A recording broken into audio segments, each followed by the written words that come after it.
ভারতকে চাপে রাখতেই ডিক্লেয়ার নয়, অজিদের রণনীতি নিয়ে জবাব দিলেন ল্যাবুশেন।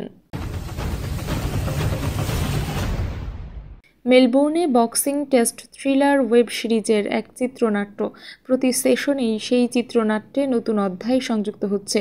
রবিবার চতুর্থ দিনের সকালে চাপে ছিল অস্ট্রেলিয়া, কিন্তু দিনের শেষে তারা স্বস্তিতে।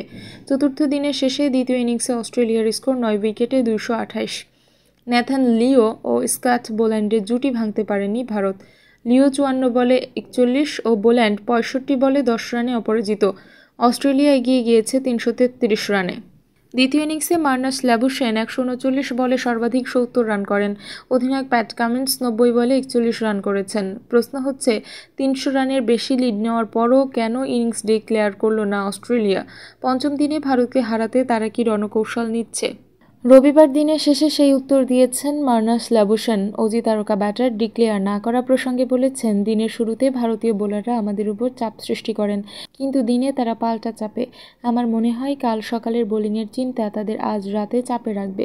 প্রথম 40-50 ওভার ভারত যেভাবে বল করেছে, আমরা সেভাবে উইকেট হারিয়েছি, তাতে বিকল্প কিছু ছিল না। তবে আমাদের লক্ষ্য যত বেশি সংখ্যায় রান তোলা। একই সঙ্গে মার্নাস ল্যাবুশেন উল্লেখ করেছেন, একটা সময় ছিল যখন আমরা ভেবেছিলাম 270-এর বেশি লক্ষ্যমাত্রা দেওয়া সম্ভব হবে না, কিন্তু আজ আমাদের লোয়ার মিডল অর্ডার যেভাবে খেলেছে তা সত্যিই প্রশংসার দাবি রাখে। শনিবার ম্যাচের তৃতীয় দিনে একেবারেই ছন্দে পাওয়া যায়নি স্টার্ককে। 25 ওভার বল করে 86 রান খরচ করেন, কোনো উইকেট পাননি। যদিও ব্যথা নিয়েই বল করেছেন স্টার্ক, এমনটাই জানিয়েছেন বোল্যান্ড। যদিও তারা চোট নিয়ে উদ্বেগের কোনো কারণ নেই বলে জানিয়েছেন।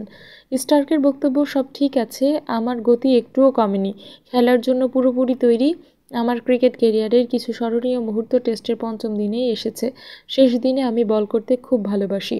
কাল যদি আমাকে 20 ওভার বল করতে হয় তাহলে আমি 20 ওভারই বল করব। আমার চোটের কোনো সমস্যা নেই।